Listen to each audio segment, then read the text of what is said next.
మహర్షి సత్యభామకి మరియు శ్రీకృష్ణుడికి కలహం సృష్టించాడని మీకు తెలుసా? ఒక రోజు నారద మహర్షి స్వర్గలోకం నుండి పారిజాత పుష్పాన్ని తీసుకొని ద్వారకకు వచ్చారు. ఆ పారిజాతం ఎంతో దివ్యమైనది. ఆ సమయంలో శ్రీకృష్ణుడు తన మొదటి భార్య అయిన రుక్మిణీదేవి మందిరంలో ఉన్నారు.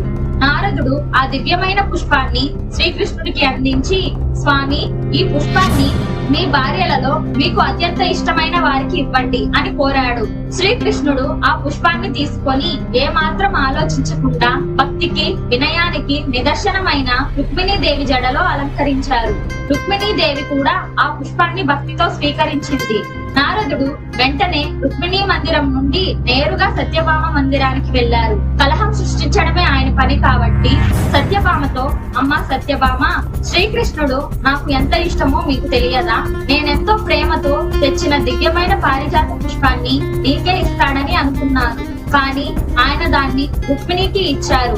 శ్రీకృష్ణుడికి రుక్మిణియే ఎక్కువ ఇష్టమని దీని ద్వారా తెలిపోయింది అని నారదుడు ఉప్పు కారం కలిపి చెప్పారు. సత్యభామ సహజంగానే అహంకారం, ప్రణయ కోపం ఎక్కువ కలిగిన వ్యక్తి. రుక్మిణికి పారిజాత పుష్పాన్ని ఇవ్వడం విని ఆమె కోపంతో ఊగిపోయింది.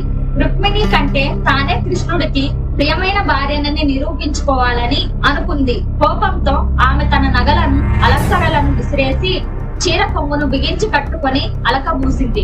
సత్యభామ అలిగిందని తెలుసుకున్న శ్రీకృష్ణుడు వెంటనే ఆమె వద్దకు వెళ్లారు. కోపంతో ఉన్న భార్యను శాంతపరచడానికి ప్రయత్నించారు.